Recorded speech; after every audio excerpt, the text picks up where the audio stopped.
और ये केवल एक ही बात के लिए मारे गए कि ये जो जमीन है ये हमारी है, ये जो जंगल है ये हमारा है, यहाँ का जो पानी है वो हमारा है, और ये जो समाज है ये हमारा है। हम यहाँ के मालिक हैं। हमारी जमीन को मत लूटो, हमारी मां बहनों की इज्जत को मत लूटो, हमारे पानी को मत लूटो, हमारे जंगलों को मत लूटो। इसके लिए 7,780 लोग मारे गए। दुनिया में सह्याद्री जैसे बेल्ट में दुनिया में इतने लोग कहीं मारे नहीं गए जमीन के लिए। झंबाड़े सर, दुनिया में इतने लोग नहीं मरे, केवल 15 साल में इतने लोग मारे गए। इस देश में इतनी बड़ी संख्या में लोगों को मारने का जो काम हुआ है, वो पेशवाई मानसिकता के लोगों ने यहां के ठाकुर को, यहां के कातकरी को, यहां के महादेवपुरी को, यहां के वारली को, यहां के पावड़ा को, यहां के गावित को पकड़ पकड़ के मारे। मैं ये जो बोल रहा हूं, इस पर मेरे साथ महाराष्ट्र का, इंडिया का कोई भी आदमी खुलेआम, कोई भी इतिहासकार खुलेआम डिस्कशन करे। मैं ऑथराइज तरीके से बोल रहा हूं। इतनी बड़ी संख्या में देश में नहीं, वर्ल्ड में लोग 13 साल की अवधि में इतनी बड़ी संख्या में कहीं नहीं मरे। अभी यूक्रेन का वॉर चल रहा है, 2 साल से चल रहा है, 2 साल में इतने लोग नहीं मारे गए। इतनी बड़ी संख्या में आदिवासियों को मारा गया है यहां पर, और इतनी बड़ी संख्या में लोगों ने अपनी जान का बलिदान दिए सिर्फ और सिर्फ जमीन के लिए। मैं राघोजी भांगरे, आगे बात करी या राय ठाकुर के बारे में बाद में बोलूंगा। पहले मैं ये जो बता रहा हूं, ये ऑथराइज बात कर रहा हूं कि इतनी बड़ी संख्या में आपका समाज मारा गया। सह्याद्री के इगतपुरी से लेकर तो जहां तक के आप अहमदनगर से ले जाकर आप जहां तक के हमारे राघोजी भांगरे की जन्मभूमि है, वहां तक के अगर आप देखोगे, ये तो उसकी शहीद भूमि भी नहीं है। यहां पर उन्होंने प्लानिंग किए थे, जो आप लोग भाग्यजी मार्केट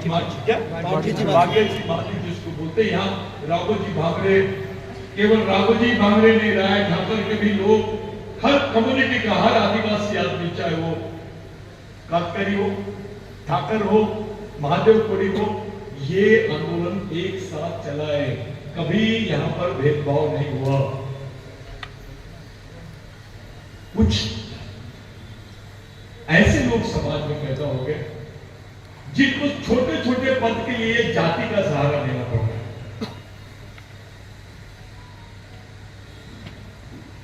2,22,000 हेक्टेयर जमीन आदिवासियों के पास इगतपुरी तालुका में थी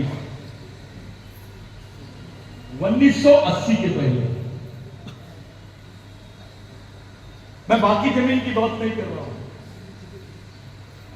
2 लाख के ऊपर जो जमीन थी, 22,000 हेक्टेयर जमीन आदिवासियों के पास में इगतपुरी तालुका में थी,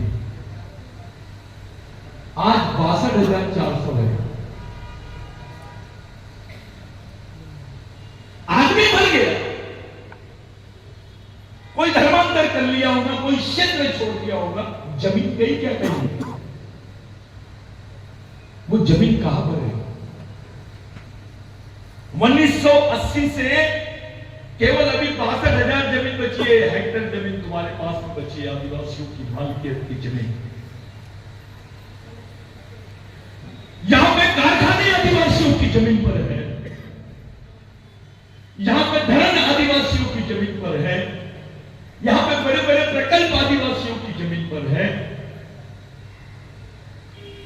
जमीन आदिवासी की, कारखाना आदिवासी का, आदमी आदिवासी वहां पर कर्मचारी नहीं है। पैसा का कानून है, 5वीं अनुसूची का कानून है कि वहां पर 80% रोजगार वहां के नेटिव आदिवासियों को देना चाहिए, वहां के मूल आदिवासियों को मिलना चाहिए। अगर इस कानून को देखें तो इस कानून के हिसाब से इगतपुरी की हर फैक्ट्री में 80% आदिवासी कर्मचारी होना चाहिए। ताली बजाने वाली बात नहीं, ये शर्मनाक बात है। हमारे गांडू नेता कुछ नहीं कर पाए इस बारे में। फिर ताली 80%, ये पैसा का कायदा है, ये मैं नहीं बोल रहा हूं, ये कानून है। लेबर एक्ट बोलता है, इंडस्ट्रियल एक्ट बोलता है कि आदिवासियों की परमिशन के बगैर यहां ना कंपनी लग सकती है, ना यहां पर रिसोर्ट बन सकता है। और 5वीं अनुसूचित क्षेत्र की जमीन नॉन ट्रांसफरेबल लैंड है, राज्यपाल को भी इसके अधिकार नहीं है। अब हम राज्यपाल को पार्टी बनाएंगे, राज्यपाल को सुप्रीम कोर्ट में चैलेंज करेंगे कि आप आदिवासी क्षेत्र के गलत जजमेंट्स कैसे निकालते हो, आदिवासी क्षेत्र में गलत डायरेक्शन कैसे दे सकते हो। राज्यपाल को भी पावर नहीं है, राज्यपाल केवल स्वरक्षक है। जो चौकीदार है वो मालिक कैसे हो सकता है। राज्यपाल मालिक न होते हुए भी गलत तरीके के यहां पर इन्होंने आदेश निकाले और हमारे नेता सब चुपचाप थे। संविधान पढ़ो, मैं बोल रहा हूं, राज्यपाल को बोल रहा हूं, मुझे अंदर करो, मुझे अरेस्ट करो कि गलत बात बोल रहा है। सिर्फ 60,000 हेक्टेयर जमीन तुम्हारे पास में बची है। अरे अपनी औकात केवल जमीन की वजह से है। मार मार के आदिवासियों से जमीन छीनी जा रही है, पिलाकर, डराकर, धमकाकर। आपसे जमीन छीनी जा रही है। फिल्म इंडस्ट्री के लोग, बड़े बड़े उद्योगपति लोग केवल आदिवासियों की जमीन पर इंटरेस्ट ले रहे, क्योंकि आदिवासियों की जमीन की कीमत कम है।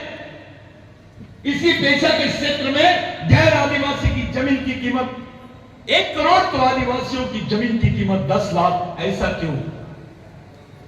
यह 5वीं अनुसूची का क्षेत्र है। It's area of 5th schedule. Sir, आदिवासियों की जमीन 10 लाख रुपए एकड़ और नॉन आदिवासी की जमीन 1 करोड़ रुपए एकड़।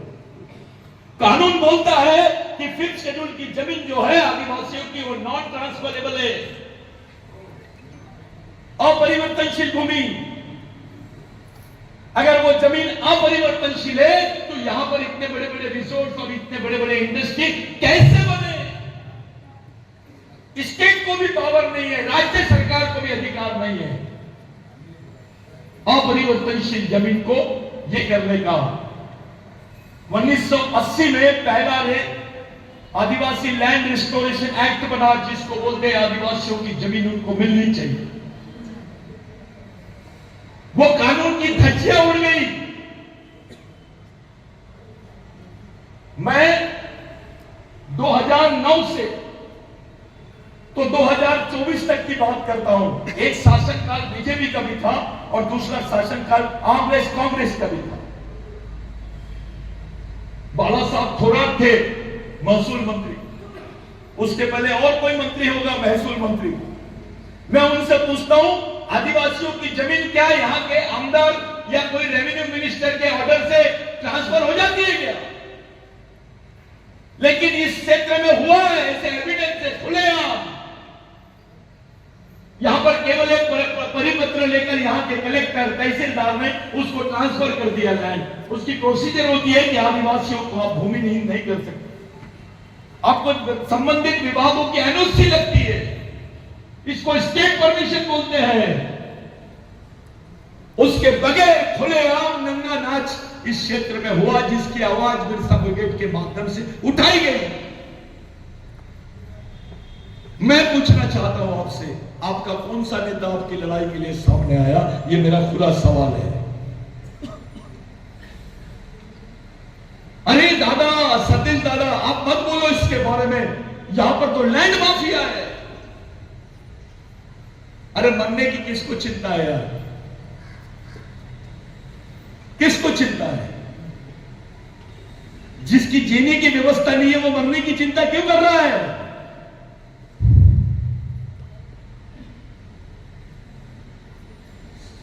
विधानसभा में यह प्रश्न गया था कि आदिवासियों की जमीनों को छीना जा रहा है, छगन भुजबल जी ने उठाए थे जब वो पवार साहब के साथ में थे। कौन किधर है मुझे इससे कोई लेना देना नहीं है। ये प्रश्न उठाए थे, सरकार ने क्या करी? केवल बुलाई वो आदिवासियों को, बेचारे ठाकर आदिवासियों को, वागली आदिवासियों को, महादेवपुरी आदिवासियों को, उनको बोले कि हम ही कार्रवाई करत आओ।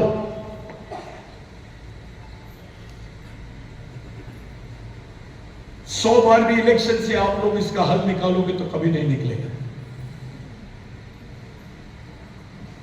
कुछ लोग बोल सकते हैं कि सतीश दादा बोल क्या रहा है। आपका समाज जिंदा है, इसकी सबूत देना पड़ेगा आपको। आप मर गए हो, अब आपके आंखों के सामने, अरे आपकी मां से ज्यादा इंपॉर्टेंट चीज है जमीन। आदिवासी उसको आई बोलता है, आई यानी मां नहीं होता, मां से बड़ी होता है। शब्द आई का मतलब बहुत बड़ा शब्द है हमारे यहां। हम लोगों के जीवन का सबसे मुख्य आधार है जमीन। 5वीं अनुसूची के क्षेत्र में कानून बोलता है, मैं नहीं बोल रहा हूं, कि यहां पे इंडस्ट्रियल सेक्टर में यहां के बड़ी बड़ी फैक्ट्री से JSW है, यहां महिंद्रा है। क्यों चुपचाप है? कोई नेता, कोई पार्टी इस पर बात क्यों नहीं कर रही है? पहले इस पे तो चर्चा हो जाए। इसलिए चुपचाप है क्योंकि सब लोग केवल आदिवासियों का तमाशा देख रहे हैं। सबको मालूम है हमको इंडस्ट्रियलाइजेशन करना है, हमको इस जमीन को लूटना है, आदिवासियों को खत्म करना है। जब ऐसी परिस्थिति दिखती है कि जब आदिवासियों की जमीनें खुलेआम लूटी जाती है और कोई पार्टी नहीं बोलती है, उस पर सब खामोशी रहते हैं, तो ऐसा लगता है कि हमारी लड़ाई तो पूरे लोगों के साथ है, पूरे सिस्टम से है। कौन सी पार्टी से टिकट चाहते हैं आप साहब? कौन सी पार्टी से टिकट चाहते हैं आप? आपको नहीं देंगे, नहीं मिलेंगे, आपका कोई वाली नहीं। और कौन टिकट चाहता है? आपको भी नहीं देंगे, आपका भी कोई वाली नहीं है, आपका समाज लावारिस है।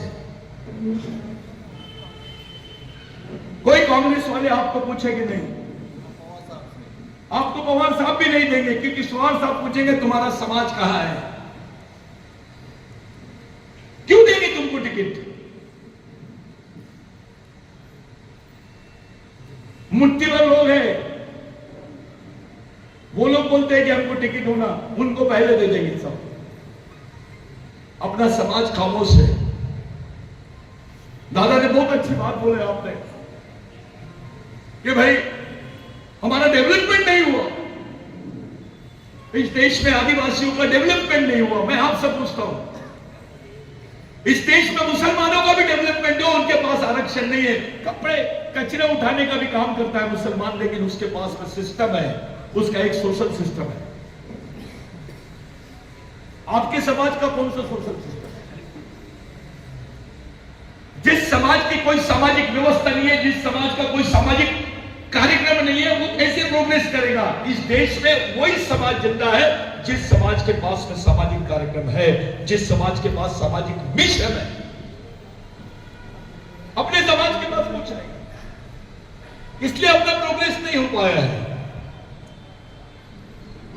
गाड़ी खरीद लेने से, फॉर्च्यूनर में घूमने से, महंगे कपड़े पहनने को प्रोग्रेस नहीं बोलते। आपके पास 100 करोड़ रुपए होंगे तो भी आप इस सिस्टम में अभी आपकी औकात कुछ नहीं है। आप अपनी मर्जी से कुछ नहीं कर सकते। आपका बच्चा सुरक्षित नहीं है। चलो मैं आपसे एक चैलेंज करता हूं। सब लोग बैठे हैं, सब अपने परिवार के लोग हैं, सभी सामाजिक लोग हैं। 95 ग्राम पंचायत है यहां पर, 90 ग्राम पंचायत है शायद। उसमें से 65 ग्राम पंचायत जो है वो पेशा में आती है। इसका मतलब यह है कि वो 90% से ज्यादा यानी 100% आदिवासी है। क्या जरूरत है किसी पार्टी वार्टी की? आरक्षण तो आदिवासी का है, पार्टी की यूज करिए। तुम तय कर लो ना, और एक तय कर लो समाज के सामने, एक बात को तय कर लो, समाज बड़ा की पार्टी? जब अगर सबको मालूम है तो पार्टी कहां से आ रही है बीच में? मैं बीजेपी चाहो, मैं कांग्रेस चाहो, मैं राष्ट्रवादी कांग्रेस चाहो, हम पार्टियों को क्यों बड़ा कर रहे हैं? हम समाज को बड़ा करने की पहले पहल कर रहे हैं, पार्टी ऑटोमेटिक पीछे आएंगे। एक जगह समाज होना, ये आरक्षण नहीं करके हम लड़ रहे हैं। बिगर आरक्षित सीट पे चलो लड़ो, अपनी औकात समझ में आ जाएगी। अपने को कौन महत्व देता है?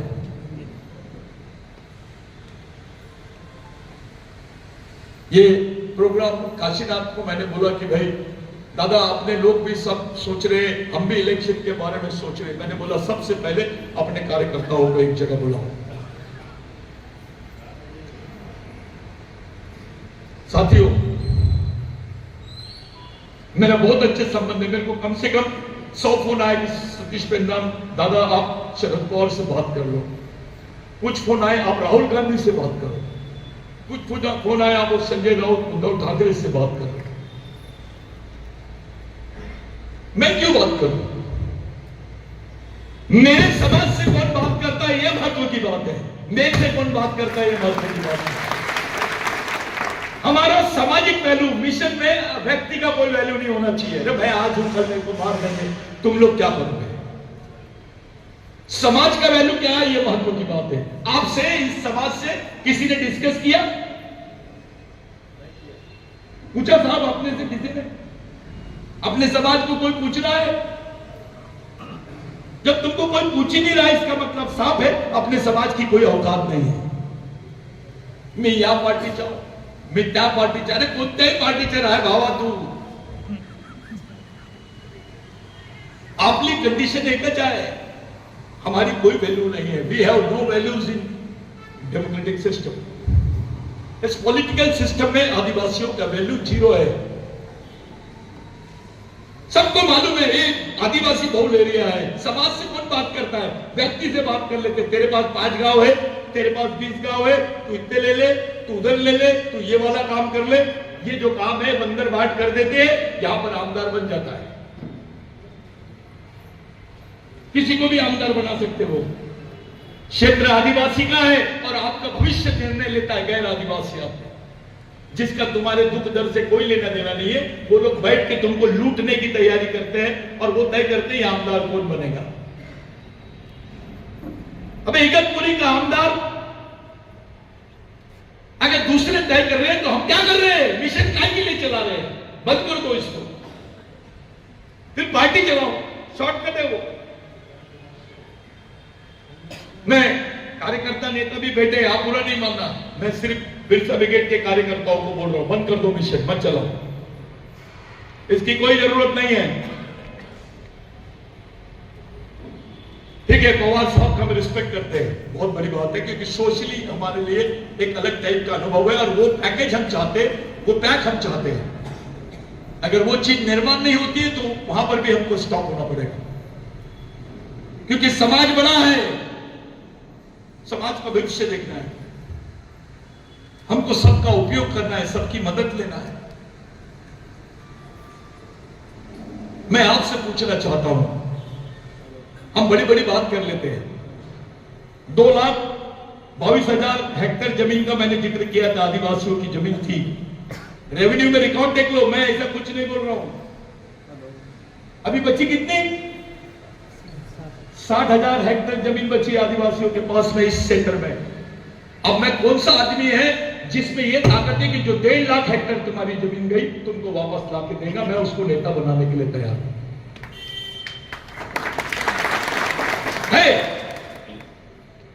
अबे जो दिया था संविधान ने वो भी नहीं बचा पाए हम। अपनी खुद की जमीन की भी चौकीदारी नहीं कर पा रहे हम। सैनिक कैसे बनेंगे? जो चौकीदार नहीं बन सकता है वो सैनिक कैसे बन सकता है? वो डर बैठा हुआ है हमारे लोगों के दिमाग में कि मेरे को मार देंगे, मेरे को उड़ा देंगे, अपना कोई नहीं है भाव। अबे ठीक है, अपना कोई नहीं है, अपना समाज तो है। कब तक ये चलते रहेगा? अगर हम लोग पढ़े लिखे लोग होने के बावजूद भी इतने ही लोग, काफी लोग हैं, बहुत लोग हैं। आप किसी नेता को, पार्टी को टिकट मांगने मत जाओ। एक मुहिम छेड़ो, पूरा आदिवासी समाज से जनसंपर्क करो और उसको विश्वास दिलाओ कि समाज जिंदा है।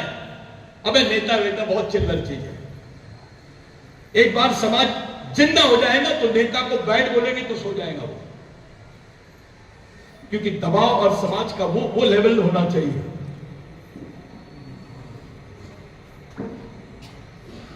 इस समाज को केवल समाज ही बचा सकता है, कोई नहीं बचा सकता है। मैं आपसे पूछना चाहता हूं, जब राघोजी भांगरे, राया ठाकर, बिरसा मुंडा, टंट्या भील, बाबूराव शर्मा के लड़ रहे थे, तब कोई संविधान था क्या? बिगड़ संविधान के तुम्हारे हिस्से में जमीन आई, मजबूर हो गए अंग्रेज वो कानून बनाने के लिए। बहुत लोग बोलते हैं मैं जमींदार हूं, माझ्याकडे इतनी एकड़ जमीन है। अब तीसरे पीढ़ी में जाके तेरा रिकॉर्ड निकाले, तेरे को जमीन किसने दिया? तेरे को जमीन देने वाले भगवान का नाम राघोजी भांगरे है। कौन से भगवान ने जमीन दिया? मैं जब पूछता हूं तो वो चुपचाप रहता है। वो महादेव की तरफ देखता है, राम की तरफ देखता है, कृष्ण की तरफ देखता है। कोणत्या देवाने तुला जमीन दिली? संविधान में अधिकार मिले ये अलग पहलू है, लेकिन आदिवासियों के हिस्से में मालकियत आई जमीन की। जब पूरी जमीन पेशवाइयों ने तुमसे छीन ली थी और अंग्रेजों को रिकॉर्ड में उसको दर्ज करवा दिया गया था, अपने राजाओं ने भी धोखा दिया है। सरदार भी गद्दार था अपना। आदिवासियों की मालकियत की जमीनों को इन्होंने सरेंडर किए गवर्नमेंट को और गवर्नमेंट से रॉयल्टी ली, लूटे। वो जमीन में आदिवासी पूरे बेघर हो गए, बेचारे भूमिहीन हो गए। जो भूमि कायदा बन रहा है, जिसको आप लोग फॉरेस्ट प्रोटेक्शन एक्ट जो बनाए, वन भूमि अधिकार, ये राघोजी भांगरे की लड़ाई है, बिरसा मुंडा की लड़ाई है, टंट्या भील की लड़ाई है, बाबूराव शर्मा की लड़ाई है। ये इनको कल्पना आई कि भाई आदिवासियों को कुछ दे देना चाहिए। अबे देश की 90-80% जमीन आदिवासी की थी। मैं नहीं बोल रहा हूं, 1822 का रिकॉर्ड है। किसी देश में ऐसा सुने? इस देश में 28 या 29 राज्य है। उन 29 राज्यों में से 15 राज्य आदिवासियों के हैं। किसी वर्ल्ड के कौन सा देश है ऐसा जहां पर ऐसा है? दादा 15 राज्य अपने, उधर 7 राज्य, नागालैंड, मिजोरम, मणिपुर, और इधर झारखंड, उड़ीसा, छत्तीसगढ़, मध्य प्रदेश। फिर भी तुमको बोलते हैं तुम तो 7% है।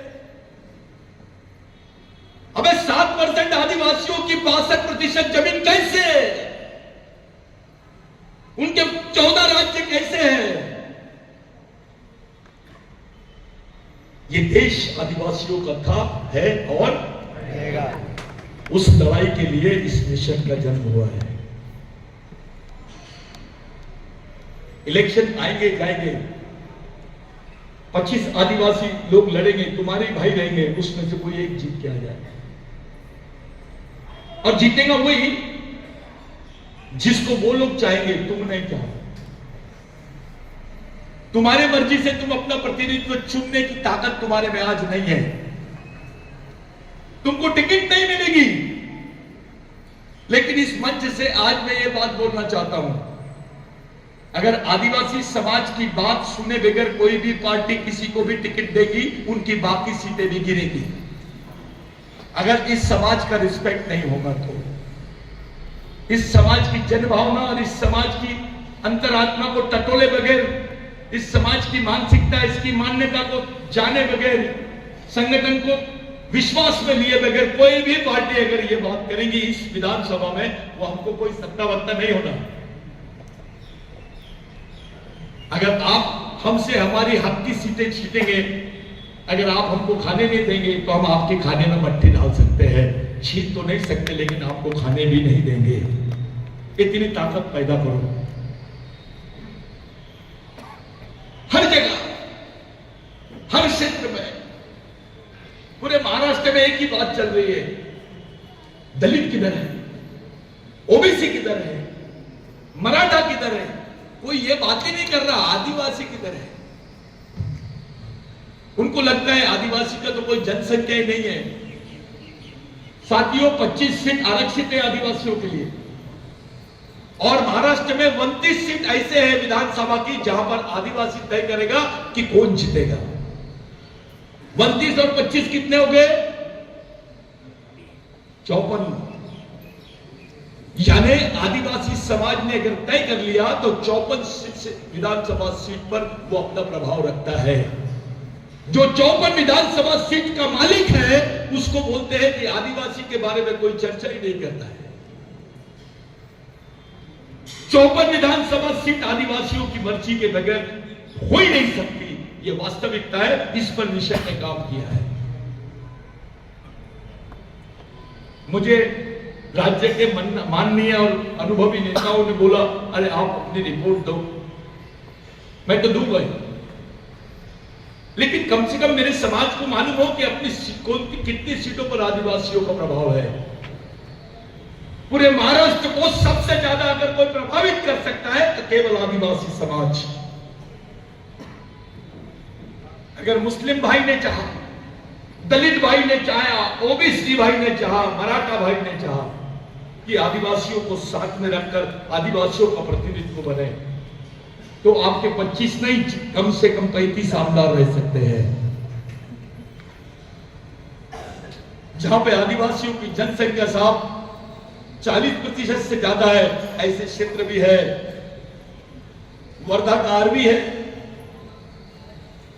यवतमाल का वनी है, जुन्नर है। ऐसे मैंने 20 सीटों का नाम बताया हूं जहां पर हमारी जनसंख्या इस प्रकार है कि हमारी दखल ली जा सकती है। देखना यह है कि हमारे बारे में सोच रहा कौन है। जो आरक्षित है वहां तो देना ही है, गैर आरक्षित सीट पर हमारा क्या, उस तरफ भी अपना ध्यान ले जाओ। मैं आपको बताना चाहता हूं, मिशन ने एक बात तय किया है कि जितने 5वीं अनुसूची के क्षेत्र है जहां पर पेशा कानून लागू होता है, वहां पर समाज जोड़ो, आदिवासियों के सामाजिक अधिकारों को बचाने का और समाज जोड़ो अभियान चलाएंगे। मिशन का कोई कैडर इलेक्शन के पहले 15-20 दिन पहले, आचार संहिता के पहले, कोई भी कैडर मिशन का कहीं पर भी अपना समय खराब नहीं करेगा। जितने लड़के हैं जो गर्व से ये टोपी पहनते हैं, आज इगतपुरी क्षेत्र की बात कर रहा हूं, बहुत सारे लोग मैंने देखा कि सब इंटरेस्टेड लड़के हैं, सब बहुत अच्छे अच्छे लड़के यहाँ पे काम कर रहे हैं। पूरे लोग गांव-गांव में अपनी सामाजिक पंचायत का अभियान शुरू करो। महिलाएं जितनी है, जितने महिला कार्यकर्ता है, पूरे गांव-गांव में जाके अपना सामाजिक महापंचायतों का गठन करो। समाज से पूछो, उस गरीब आदमी से पूछो, तू डर मत, तू पार्टी के बारे में मत सोच, समाज तेरे पीछे, उसका विश्वास लो। विधानसभा में आदिवासियों के 62% वोट है, उससे ज्यादा है, कम नहीं है, ऐसा बताया जा रहा। अरे 40% से ज्यादा आदिवासी है। जिस जगह पर 90 ग्राम पंचायत है, उसमें 65 आदिवासियों की पेशा की ग्राम पंचायत है, वहां आदिवासी 40,000 कैसे हो सकते हैं, 40% कैसे हो सकते? आपको डराते हैं, आपका दिमाग डराते, आदिवासियों को बताते तुम्हारा कुछ नहीं है, बाकी लोग तय करेंगे। तो ठीक है, बाकी लोग तय कर लो, इस बार हम तय करेंगे। यहां पे पार्टी बेस्ड डिसीजन नहीं होना चाहिए, यहां सामाजिक डिसीजन होना। अगर सामाजिक डिसीजन होगा, आपको कोई नहीं हरा सकेगा। जब राजनीतिक डिसीजन होता है, आप कमजोर पड़ जाते हैं, क्योंकि आपके बदले का निर्णय कोई दूसरा ले लेता है। अरे बहुसंख्य आपकी है, आपको कुछ नहीं करना है, सामाजिक डिसीजन ले लेना है। फिर जिस पार्टी को समझता है, जिस नेता को समझता है कि नहीं इस समाज का वैल्यू है, वो तुम्हारा सम्मान में बैठ के तुमसे बात करेगा, तुमसे अनुमति लेगा, तुम्हारे साथ सामाजिक गठबंधन करके वो बात करेंगे। राजनीतिक गठबंधन की तरफ नहीं जाना है हमको सामाजिक गठबंधन की तरफ जाना है। साथियों, इसके लिए राजनीति नहीं, रणनीति की जरूरत है। मैं आपसे पूछना चाहता हूं, इलेक्शन के बाद में भी कोई भी आमदार आएगा, फिर से तुम्हारी जमीनों को लूटेंगे, क्या उखाड़ लेंगे? अरे मैं यहां के जमीनों की केसेस को सुप्रीम कोर्ट तक की छोड़ो, मैं अभी तक के बॉम्बे हाई कोर्ट तक के नहीं ले जा पाया।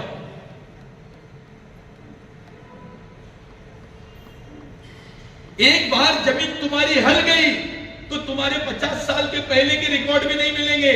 एक जमीन का टुकड़ा जाने से तुमसे तुम्हारी पहचान, तुम्हारे अधिकार, तुम्हारी प्राचीनता, तुम्हारे कास्ट सर्टिफिकेट, तुम्हारा जो दाना पानी है वो सब छिन जाता है। एक आदिवासियों की जमीन जाने का मतलब ये उस परिवार का सामाजिक और जो मानवीय अस्तित्व है वो हमेशा के लिए खत्म हो जाता है। जमीन की वैल्यू आपके जीवन में क्या है समझो। कोण बोलता है आता बोगस आदिवासी आरक्षण दिलं ते केलं ते तसा केला, बे आरक्षण क्या है वो बता। आरक्षण का मतलब तब है जब वैकेंसी है। सरकार बोल देगी आदिवासीला आम्ही 12% आरक्षण करून दिलं, अरे वैकेंसीज नहीं है, आरक्षण का क्या करोगे तुम? सब जगह तो ये लोगों ने ठेका पद्धति ला दी। पूरा आदिवासी डिपार्टमेंट में आईएएस अधिकारी भी ठेके में लगाए दादा, रिटायर्ड आईएएस अधिकारी को ठेके में लगाए है, टीचर ठेके में है, वहां का सफाई कामगार ठेके में है, मेस ठेके में चल रही है, पूरा आदिवासी डिपार्टमेंट ठेके में चल रहा है, अपना नेता भी ठेके में चल रहा है। ये सच्चाई है। तुम्हारा डिपार्टमेंट नहीं, तुम्हारा समाज भी ठेके में चल रहा है। तुम्हारे बच्चे भी ठेके का खाना खाते हैं, यानी सरकार ने तुम्हारी जवाबदारी लेने से इनकार कर दिया अपने आप। तुमको बताते हैं डीबीटी, अरे एक्चुअली डीबीटी के बारे में मालूम है क्या? 12 महीने का तुमको स्कॉलरशिप मिलना चाहिए, 12 महीनों के लिए। डीबीटी तुमको 10 महीने की मिलती है, 2 महीने की गवर्नमेंट खा जाती है, इसलिए डीबीटी रख रहे हैं। यानी साल में तुमने 10 महीने ही पढ़ना चाहिए, 2 महीने पढ़ने की इजाजत सरकार तुमको नहीं देती है। मैं खुला चैलेंज देता हूं, जो डीबीटी का समर्थन करता है उससे डिबेट करने के लिए तैयार हूं कि डीबीटी के आड़ में तुमने क्या घोटाला किया है। सेंट्रल में किसी नेता को बोलो बोला तेरे बच्चे को पढ़ा के देख और उसको सेंट्रल मेस का खाना खिला, तब देखो समझ में आएगा कि सेंट्रल मेस क्या है। टाटा को बेच दिया तूने हमारे बच्चों के पेट को, तुम्हारी भूख बेची जा रही है। जो आदिवासी बच्चे पढ़ रहे हैं उनकी भूख को बेचा जा रहा है ठेकेदारों के पास। ये सेंट्रल मेस है, यानी ठेकेदार तय करेगा तुम्हारे बच्चे ने क्या खाना चाहिए। कैसा लग रहा है सुनने में? कैसा लगता है? तेरा बच्चा क्या खाएगा बेटा? मजदूर का बच्चा क्या खाएगा? आदिवासी का बच्चा क्या खाएगा? आदिवासी लोगों का बच्चा क्या खाएगा? ये तय करने वाले अभी ठेकेदार हैं। सेंट्रल बस किसको दिए? टाटा को दिए और किसी ठेकेदार को दिए। गवर्नमेंट क्यों नहीं ले ली जवाबदारी? आदिवासी बजट का 38% बजट दादा व्यवस्थापन के लिए खर्च होता है। आदिवासी के हिस्से में केवल 52% बजट आता है। आप 9% बजट की बात कर रहे थे। कौन बोल रहा था अभी? वो शरद पवार साहब ने 9% आदिवासियों को बजट किए, मान्य है। 9% में से कितना प्रतिशत आदिवासियों पे खर्च होता है? ये जितने तुम्हारी सड़कें बन रही आदिवासी बजट से बनती है। अभी लाडली बहना भी आदिवासी बजट का ही हिस्सा बनेगी, देख लेना। कुछ दिनों में तुमको पता चलेगा कि आदिवासी बजट का पैसा ही यूज किए लाडली बहना को देने की। सच है कि झूठ है? आपके नेता ने क्या किया? फिर क्या करोगे आप? मिनिस्टर ने क्यों नहीं किया कुछ? चलो छोड़ दो, जो आदिवासियों के वोट पर चुन के जाते वो नेता चुपचाप क्यों है? अरे सड़क पर तो सबकी गाड़ी चलती है, आदिवासी तो बेचारा बैलबंडी में है। उसको मारुति कार की भी आवाज बहुत बड़ी आवाज लगती है। क्षेत्र का विकास और आदिवासियों का विकास, यानी मानव का विकास और क्षेत्र का विकास, इसमें जमीन आसमान का फर्क है। आदिवासी क्षेत्र का विकास और आदिवासियों का विकास, इसमें जमीन आसमान का फर्क है। Development based on area and development based on humanity, human, ये अलग है। दोनों बातें बहुत अलग है। आदिवासी क्षेत्र का सड़क बहुत अच्छी बन गई, इसका मतलब आदिवासियों का विकास हो गया। जब तक कि उस क्षेत्र में रहने वाले गौर गरीब आदिवासी का विकास नहीं होगा तब तक के कुछ नहीं। मैं आपसे पूछना चाहता हूं, महाराष्ट्र में, बुरा नहीं मांगा, सब मेरे घर में बैठे हैं, अपनी पंचायत है, ये सामाजिक पंचायत। जिन जिन लोगों ने अभी गाना गाए और डांस किए, वो जो बीच में बैठी थी वो आई को उठाओ, उभे रहे। कितनी वय है तुझी? उसको खुद की उम्र भी नहीं मालूम। कम से कम 75 साल की होंगी वो, है ना? 75 साल, ज्यादा होंगी उससे। मेरा सवाल है, किस समाज की 75 साल की महिला नाचती है महाराष्ट्र में? वो बेचारी नाच रहे थे, उनको इधर वो ताली बज रहा था और वो नाच रहे थे। उनको लगा अभी हमको और नाचना पड़ेगा। कौन से समाज की महिला नाचती है भाई 75 साल की उम्र में? तुम्हारी महिला, तुम्हारी मां नाच रही है, उसको ये भी नहीं मालूम है कि मेरे को अभी करना क्या है। अरे इनके जमीन के टुकड़े छीन लिए तो भी नहीं मालूम उनको, हवे में सब लोग। उस समाज का आप लोग घटक है जिस समाज की महिला 75 साल की महिलाएं नाच रही थी, वो भी बेचारे अपने आदिवासी डांस को कर रहे थे। नेता को बोलो, बड़ा तुम्हारी मिसेज को नचा के बता, तेरी बहन को नचा के बता, तेरी मां को नचा के बता। ये हमारे लिए हमारे नेता से बड़े लोग हैं। मैं जब वो रो रहे, नाच रहे थे, तो मेरे आंख में आंसू आ गए कि मेरे सामने मेरी इतनी बड़ी उम्र की मां नाच रही है और मैं बैठा हूं। मैं इतना बड़ा नेता बन गया क्या? जब दादा बोल रहे थे आप, मेरे को बुरा लग रहा था कि यार हमारे पास सभी लोग आमदार बनने लायक है, सभी लोग आमदार बन सकते हैं, सबकी ताकत आमदार बनने लायक है। किसी को भी टिकट दे दो। अगर खोसकार बन सकता है आमदार, तो आदिवासी का मजदूर आदमी भी बन सकता है। खोसकर जैसा व्यक्ति हमारे समाज का बन सकता है, कोई भी बन सकता है, क्यों नहीं बन सकता? अब मैं एक सवाल पूछूं, हर आमदार से पूछो, तुमने आदिवासी के बारे में विधानसभा में कितने बार प्रश्न उठाए? कितने प्रश्न उठाए? जो टिकट मांग रहे, लड़ना चाहते हैं, उनसे पूछो कितने बार जेल यात्रा किए, कितने समाज में जाके प्रशिक्षण शिविर लिए, कितने बच्चों को तैयार किए, कौन से आंदोलनों को हम लोगों ने खड़ा किए, कितने सामाजिक आंदोलन किए, क्या कर सकते हैं हम? अरे पार्टी टिकट देगी तो ही हम जीत सकते क्या? बस यहाँ जितने भी लोग बैठे दादा, सब लोग बैठे, आपको किसी को भी टिकट नहीं मिली, क्या करोगे बताओ? बस एक ही सीट दूंगा, सब सामाजिक करके। कैसे करेंगे?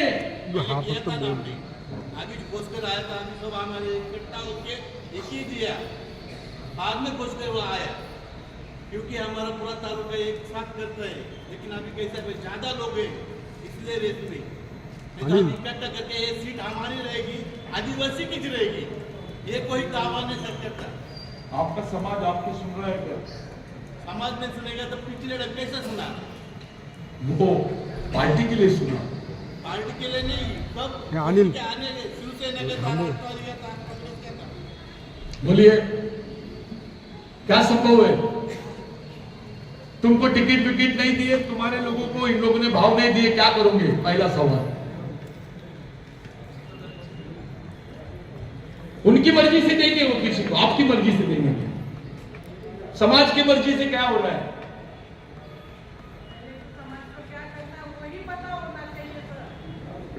अरे हो जाइए आप। आदिवासी समाज को ये पता नहीं है। मैं महिलाओं को बोलती हूँ, क्या नाम है आपका? मेरा भारती कितने नाम है अपना आदिवासी समाज को आपका आहे क्या किसके लिए आपण आलो कशासाठी हेच अजून माहिती नाहीये. आपला समाज काय आहे, आपलं अस्तित्व काय आहे हेच जर माहिती नाहीये, इथून सुरुवात आहे दादा. इथून जर सुरुवात जर आपण मोठा, आपला समाज मोठा आहे, सगळं मोठा आहे. पेसा भरतीसाठी 3 दिवस पुरा उपोषणला बसतात, आमदार खासदार येतात, तरी त्याच्याकडे लक्ष दिलं जात नाही. कारण का तर हा मरण माणसासारखा हा शांत राहिलाय म्हणून हा समाज मागे राहिलाय. त्याचं कारण तर आपणच स्वतः आहे. आपण स्वतः का दुसऱ्यांना हे द्यायचं, अधिकार द्यायचा? आपण स्वतः मनाला बाळगा ना. आपण का खासदार होऊ शकत नाही, आमदार का होऊ शकत नाही? माझं ते म्हणायचं आहे. कारण प्रत्येक बाया काय म्हणतात, आज तिला करायचंय. आज आदिवासी समाजाचा आदिवासीमध्ये आपला आदिवासीच्या परिषदेचा मेळावा आहे, किती लोकसंख्या उपस्थित राहील, जाऊ दे रे, त्यांचं चालेल. मराठा समाजाच्या पुढे काला जायचं, आपल्या त्याच्या बांधावर कामाला जायचं. ह्या धाकाने काम मिळणार नाही, पण आपले मुलं आदिवासी शिकताय. पण आज समजतंय पता नाही की आपली तो क्या करता है. ठीक है, किसके मन में और क्या आइडिया है? क्योंकि यहां पर कोई भाषणबाजी नहीं, निर्णय होगा. कोई दिमाग है?